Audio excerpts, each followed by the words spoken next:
Criaturas extrañas que los testigos juran haber visto. Capítulo 1. Introducción. Crecí en un pueblo maderero llamado Hollow Creek, escondido en un valle del noroeste del Pacífico donde la niebla de la mañana era tan espesa que las montañas no existían hasta el mediodía. Mi nombre es Callum E. Hasta los 31 años, me gané la vida como fotógrafo de vida silvestre, persiguiendo alces, osos negros y algún que otro puma a través de paisajes que la mayoría de la gente solo veía en postales. Me gustaba el silencio de aquello. Me gustaba ser el único latido humano en kilómetros a la redonda. Eso cambió el otoño, en que acepté un encargo de una revista regional para documentar encuentros inexplicables con la fauna en las zonas aledañas a mi pueblo natal. Estaba pensado como un artículo ligero, mitad serio y mitad cómico. El tipo de cosas que los lectores disfrutan sin llegar a creérselas del todo. Avistamientos de Bigfoot. Luces extrañas. La historia de un ranchero sobre mutilaciones de ganado que resultaron ser miradas de cerca, coyotes y mala suerte.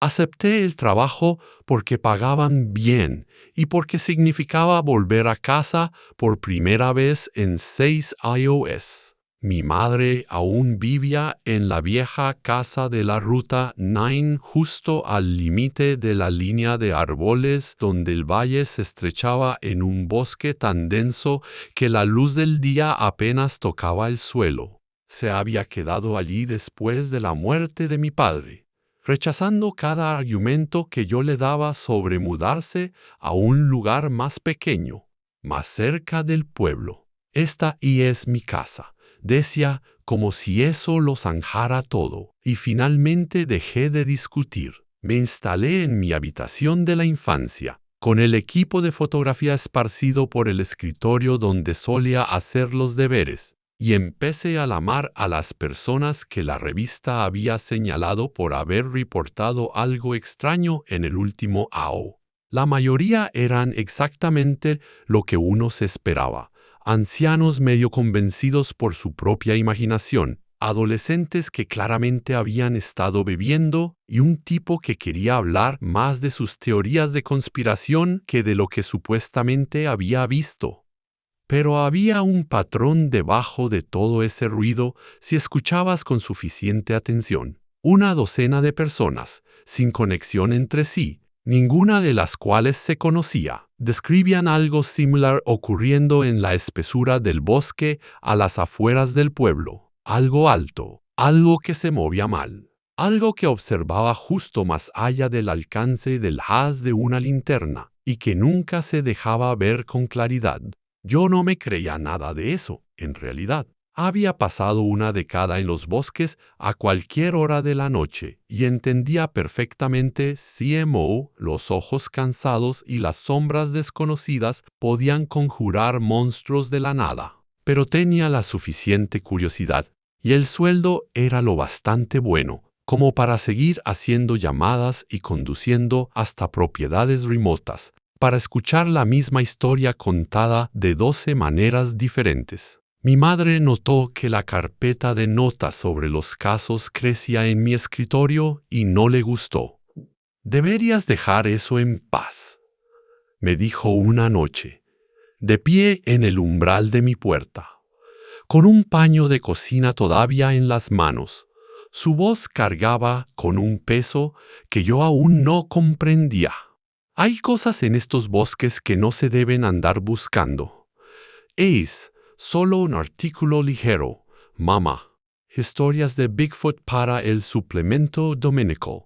No se rió. Se me quedó mirando durante un largo rato, con algo viejo y cansado detrás de sus ojos, y dijo, «Tu padre solía decir lo mismo», antes de darse la vuelta y caminar de regreso a la cocina sin decir una palabra más.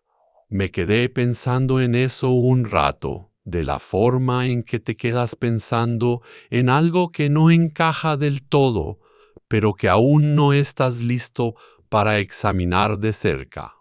Mi padre había muerto 8 años atrás.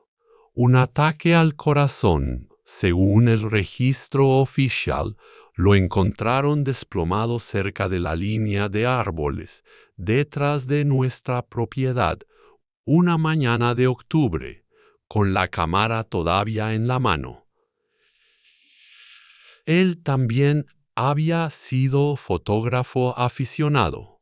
De ahí saqué la costumbre. No había pensado en los detalles de su muerte en mucho tiempo.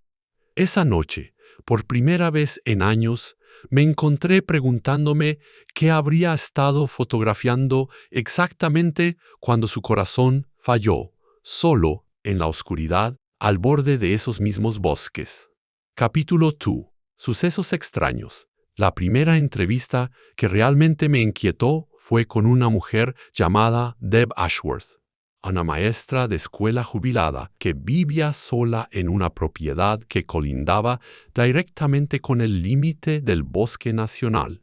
Preparó un café que no me tomé y se sentó frente a mí en la mesa de su cocina, con la calma particular de alguien que ha contado esta historia las suficientes veces como para haberle desgastado el miedo al relato. No era un animal, dijo. He vivido aquí 60 años. CMO suena un oso moving 2 entre la maleza. CMO suena un alce. Esto no sonaba como ninguno de los dos. Sonaba como algo que caminaba sobre 2 piernas, pero que no quería caminar sobre 2 piernas, como si estuviera practicando.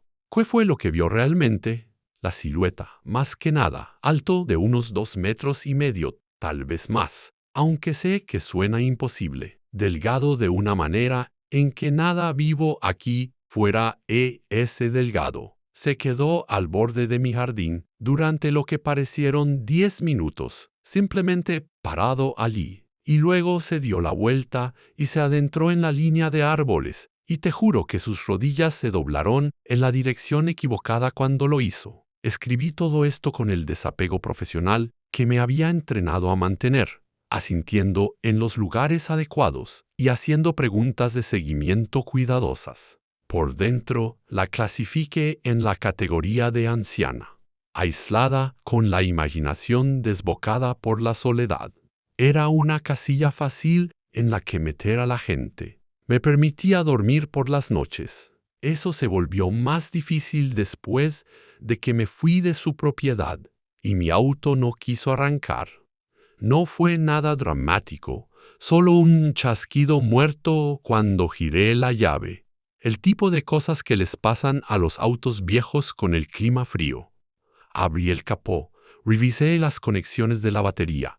No encontré nada obviamente mal y me quedé allí sentado en el crepúsculo cada vez más denso, sintiendo la primera inquietud real de todo el encargo. La propiedad de Deb estaba a 1/4 de milla de la carretera, con el bosque presionando cerca a ambos lados, y la luz se estaba yendo rápido. Lo escuché antes de ver nada.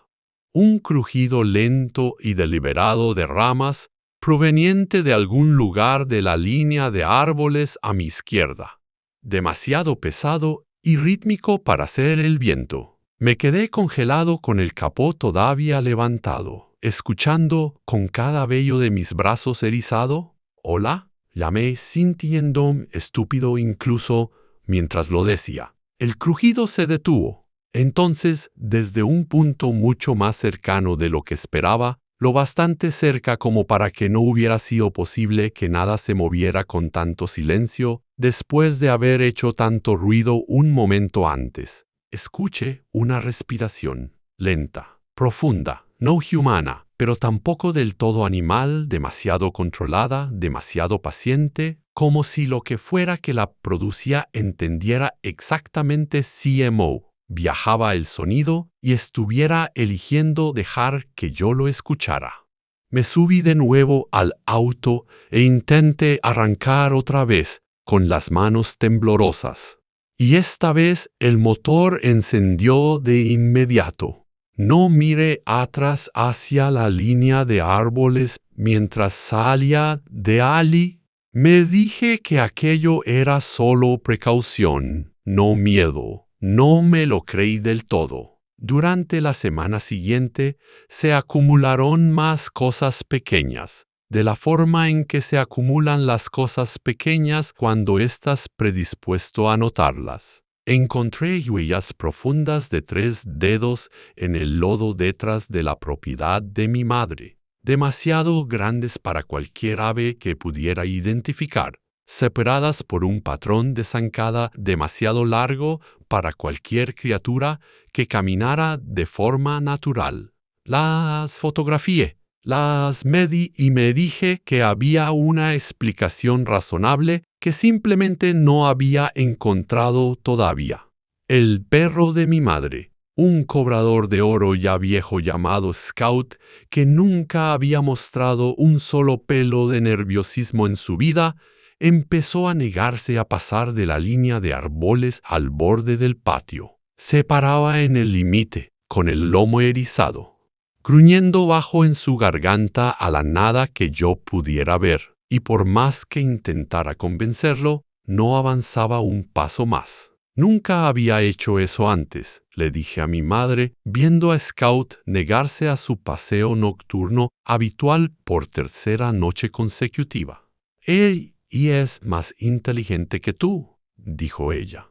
Y no había absolutamente nada de humor en sus palabras. Los sueños empezaron esa misma semana, vividos, específicos, siempre la misma línea de árboles al anochecer, siempre la sensación de algo parado justo, más allá de donde mis ojos alcanzaban a enfocar, alto y paciente, y en una inmovilidad sin fin.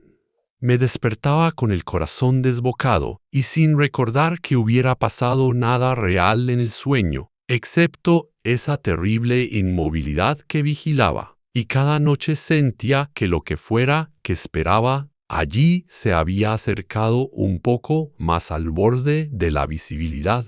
Empecé a dejar la luz de mi habitación encendida. No hacía eso desde que era niño. Capítulo 3. La oscuridad crece. Decidí colocar cámaras de rastreo a lo largo de la línea de árboles detrás de la propiedad de mi madre, en parte para el artículo y en parte, si soy sincero, porque una parte terca de mí necesitaba pruebas de una forma u otra. Necesitaba desmentir lo que estaba sintiendo o confirmarlo, y tener algo concreto a lo que señalar en lugar de este terror progresivo y diforme. Coloqué 4 cámaras a lo largo de un tramo de media milla del borde del bosque, activadas por movimiento e infrarrojas para capturas nocturnas. Mi madre me miraba trabajar desde el porche trasero, con los brazos cruzados, sin decir nada, aunque podía sentir su desaprobación irradiando a través del patio como el calor que sale del pavimento. Solo vas a conseguir fotos de mapaches, le dije, intentando aligerar el ambiente. Espero que tengas razón, respondió, y entró a la casa sin más comentarios. Las primeras 3 noches no produjeron más que los mapaches que había predicho, unos cuantos ciervos y un lince que dejó unas imágenes genuinamente hermosas de las que me habría sentido orgulloso bajo cualquier otra circunstancia. Empecé a relajarme, a sentirme tonto por la inquietud que había teñido las últimas 2 semanas, y me dije que lo dejaría una noche más antes de dar todo por terminado. Las imágenes de la 4ª noche lo cambiaron todo. Estaba sentado en mi habitación de la infancia, pasando los videos a casi la medianoche, prestando atención a medias, redactando notas para el artículo, cuando el activador de movimiento de la 3ª cámara captó algo que hizo que mi mano se quedara completamente inmóvil sobre el ratón. Entró en el encuadre desde la izquierda, moving those con un andar fluido y sin prisas que no encajaba con nada de mi década de experiencia en la vida silvestre. Demasiado alto, fácilmente de unos 2,5 metros a juzgar por los troncos de los árboles a su alrededor, moving those sobre 2 piernas con una economía de movimientos que se sentía deliberada e inquietantemente humana. El infrarrojo solo captó una sugerencia de forma, oscura contra un fondo más oscuro, sin detalles claros del rostro o las facciones, pero las proporciones estaban mal de una manera que no podía dejar de mirar. Brazos demasiado largos, cabeza demasiado estrecha, una forma de sostenerse que sugería inteligencia en lugar de instinto. Se detuvo en el centro del encuadre y miró directamente a la cámara. No sé si supe eso. No había ojos visibles, nada que debiera registrarse como una mirada en una grabación infrarroja granulada, pero cada instinto que tenía me gritaba que lo que fuera eso había sabido que la cámara estaba allí todo el tiempo. Había elegido ese lugar exacto para detenerse. Había querido que lo vieran mirando de vuelta. Mantuvo esa posición durante 1 segundos. Los conté más tarde, fotograma por fotograma, con las manos temblorosas sobre el teclado. Luego se dio la vuelta y salió del encuadre con el mismo andar pausado con el que había entrado, como si tuviera algún lugar a donde ir y ninguna prisa particular por llegar allí. No dormí nada esa noche. Me quedé sentado con mi computadora portátil, reproduciendo esos 1 segundos hasta que la imagen dejó de parecer cualquier cosa, hasta que mi cerebro exhausto empezó a ver rostros en la estática que lógicamente sabía que no estaban allí. Por la mañana conduje hasta allí para recuperar las otras 3 cámaras, necesitando más metraje, más ángulos, cualquier cosa que pudiera explicar lo que había visto la noche anterior. La cámara 1 y la cámara 4 estaban exactamente donde las había dejado, intactas. La cámara 2, la más cercana a la línea de la propiedad, la más cercana a donde habían estado las huellas de 3 dedos, había desaparecido. No estaba tirada ni dañada. Simplemente ya no estaba. La correa de montaje seguía envuelta alrededor del tronco del árbol donde la había asegurado, cortada limpiamente con algo lo suficientemente afilado como para no dejar ningún deshilachado. Me quedé allí parado un largo rato, mirando esa correa cortada, sintiendo que el frío de la mañana se me instalaba en el pecho de una manera que no tenía nada que ver con la temperatura real. Capítulo 4. Terror. Me dije que lo dejaría después de eso. Incluso se lo dije en voz alta a mi madre esa noche, intentando convencerme a mí mismo tanto como a ella. Termine con las cámaras. Escribiré el artículo a partir de las entrevistas que ya tengo. Ella me miró con algo que pudo haber sido alivio, o tal vez miedo de que hubiera cambiado de opinión demasiado tarde. Bien, dijo, hay cosas que no quieren ser fotografiadas. Esa noche me desperté a las 2 de la mañana con el sonido de Scout ladrando. No era su ladrido habitual a los autos que pasaban o a los ciervos curiosos, sino algo frenético, continuo, cargado de un miedo que nunca antes le había escuchado. Me levanté y encontré a mi madre ya de pie junto a la puerta trasera, con una mano en el interruptor de la luz y el rostro pálido en la oscuridad. No la encienda, susurró, antes de que yo pudiera estirar el brazo para pasar a su lado. ¿Mamá? ¿Qué? Solo mira. Con cuidado, por favor. Miré a través del cristal, hacia el patio donde la luz de la luna caía fina y plateada sobre la hierba, y el aire se me quedó atascado en las costillas. Estaba allí, junto a la línea de árboles, a toda su altura, inconfundible ahora, sin el grano del infrarrojo para suavizar los detalles.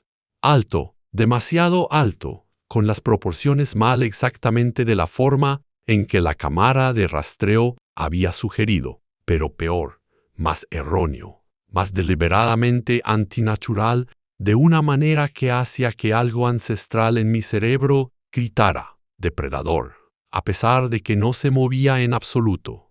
Se quedó perfectamente quieto, mirando hacia la casa y, aunque seguía sin poder distinguir nada parecido a un rostro, Me sentí observado, con una intensidad que me debilitó las rodillas.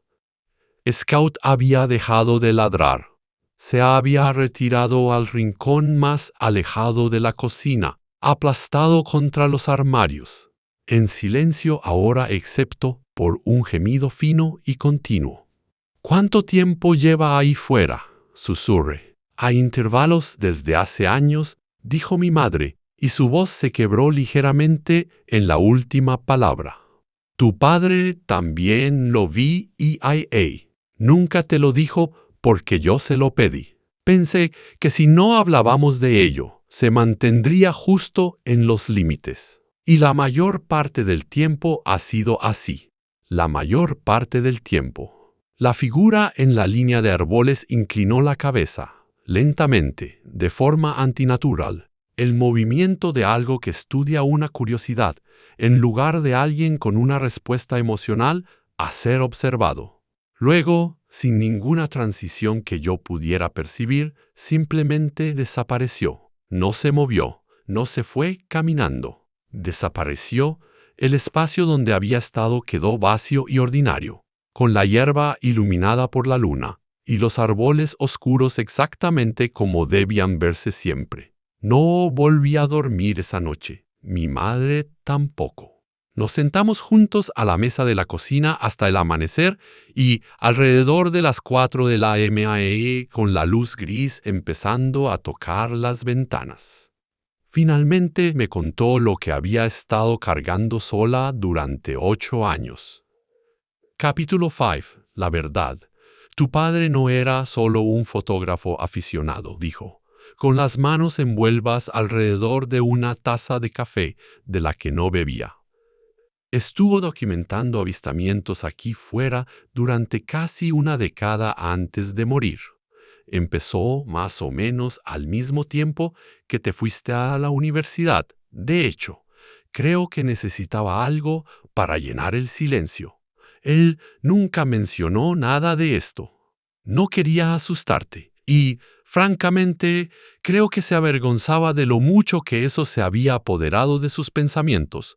Guardaba cuadernos, docenas de ellos, escondidos en el garaje, ubicaciones de avistamientos, patrones de comportamiento, teorías que nunca le habría dicho en voz alta a nadie que pudiera pensar que había perdido la cabeza. Se levantó, desapareció en el garaje y regresó varios minutos después, con una caja de cartón de la que yo nunca me había percatado en 8 años de visitas, gruesa de polvo, llena de cuadernos de espiral, con la letra apretada de mi padre. Pasé los siguientes 2 días leyendo a través de ellos. Y lo que surgió fue el retrato de un hombre mucho más consumido por este misterio de lo que yo jamás había sabido. Había trazado mapas de avistamientos a lo largo de 2 décadas de reportes locales, yendo más atrás de cualquier registro que yo hubiera encontrado a través de la revista. Los había correlacionado con la actividad maderera, con los cambios estacionales, con algo que él llamaba eventos de límite, periodos en los que los avistamientos se agrupaban intensamente durante unas pocas semanas antes de volver a quedar en silencio durante meses o años. Sus últimas entradas, fechadas el otoño en que murió, describían algo hacia lo que aparentemente había estado construyendo durante meses. El plan de organizar una vigilia nocturna con cámara en la misma línea de árboles detrás de nuestra propiedad, el mismo lugar donde yo colocaría más tarde mis propias cámaras sin saber que él ya había hecho lo mismo.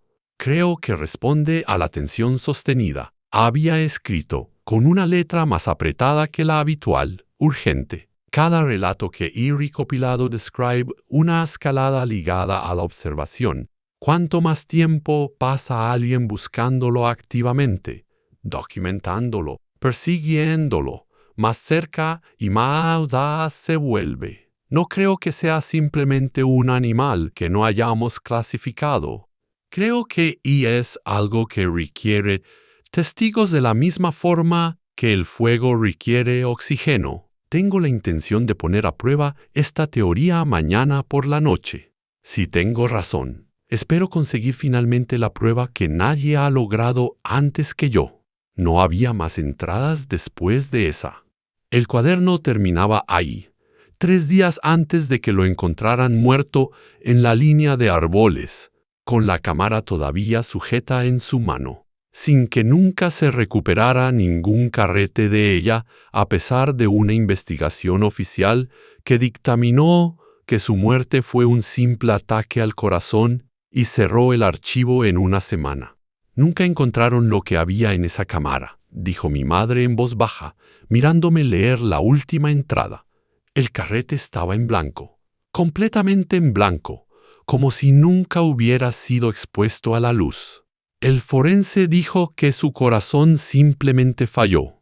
Miedo, tal vez. Aunque nadie quiso poner eso en un informe oficial, me quedé pensando en esa horrorosa posibilidad durante mucho tiempo. Mi padre, solo en la oscuridad, habiendo conseguido finalmente la prueba que había pasado años persiguiendo, y lo que sea que vio en ese último momento, habiendo simplemente detenido su corazón en el pecho antes de que el obturador pudiera capturar nada en absoluto. ¿Por qué no me dijiste nada de esto antes?, pregunté.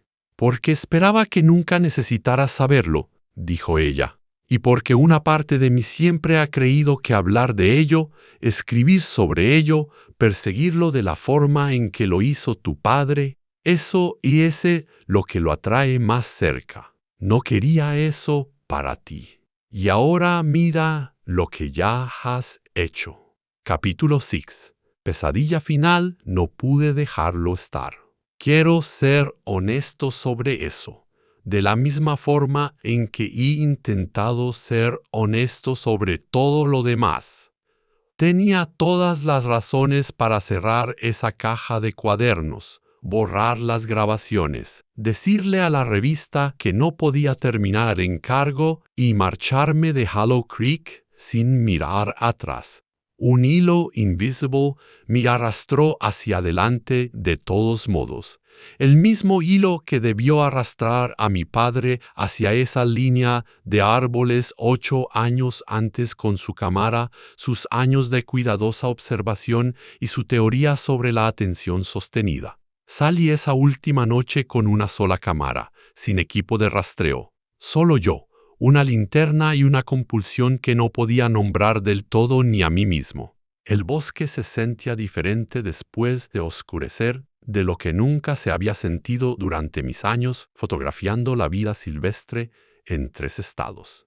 El silencio tenía peso, una cualidad de respiración contenida que me presionaba los tímpanos. Mis pasos sonaban demasiado fuertes contra las agujas de pino. Mi respiración demasiado entrecortada en un aire que sabía a tierra fría y lluvia vieja. Llegué a la línea de árboles donde las cámaras de rastreo habían capturado sus imágenes, donde mi padre aparentemente había muerto, y me quedé allí en la oscuridad con la linterna apagada, recordando su última entrada en el diario, recordando su teoría de que la atención sostenida era lo que quería, lo que necesitaba. Sé que estás aquí, dije a la oscuridad, con la voz más firme de lo que me sentía. No te tengo miedo.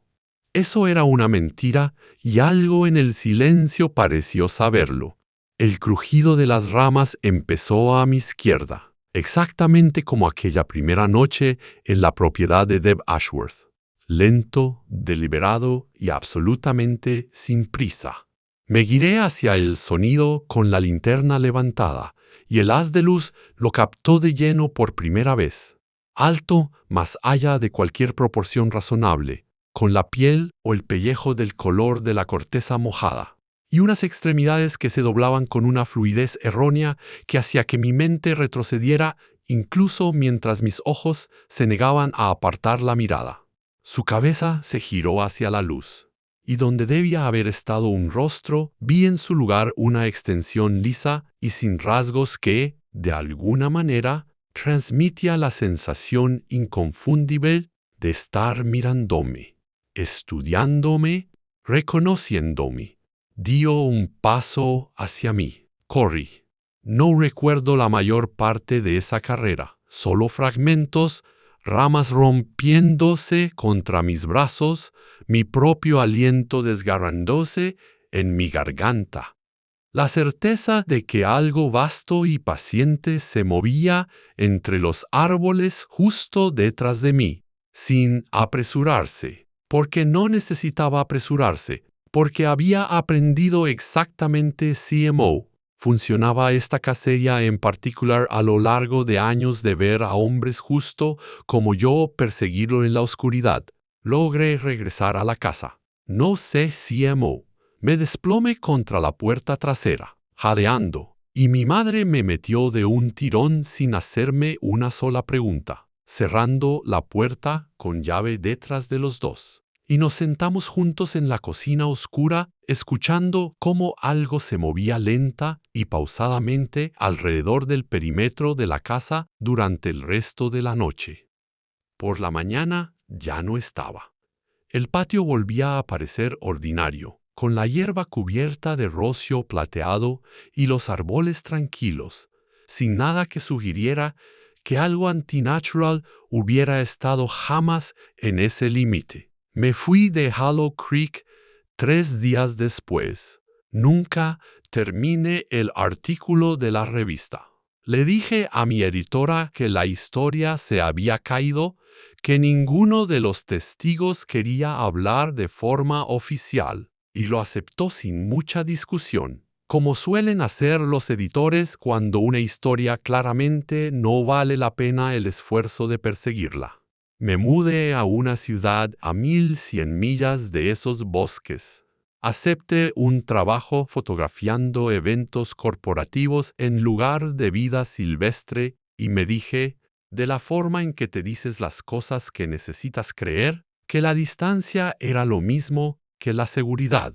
6 meses después, revisando archivos viejos en mi computadora portátil, encontré un vídeo que no recordaba haber grabado. Un clip corto, de 1 segundos de duración, con la marca de tiempo de esa última noche en la línea de árboles, aunque yo no recordaba que mi cámara hubiera capturado nada antes de que saliera corriendo. Las imágenes mostraban a la criatura de pie, exactamente donde la había visto, inmóvil mirando hacia la cámara, con esa terrible paciencia sin rostro. Luego, justo al final del vídeo, levantó un brazo largo y señaló, no a la cámara, no hacia donde yo habría estado parado, hacia la casa que estaba detrás de mí, hacia la ventana de la cocina de mi madre, donde una silueta pequeña y pálida observaba desde el cristal exactamente con la altura y la postura de alguien que había pasado 8 años sola en esa casa, esperando, de la forma en que los testigos siempre parecen esperar, a que alguien más viera finalmente lo que ella nunca había dejado de ver.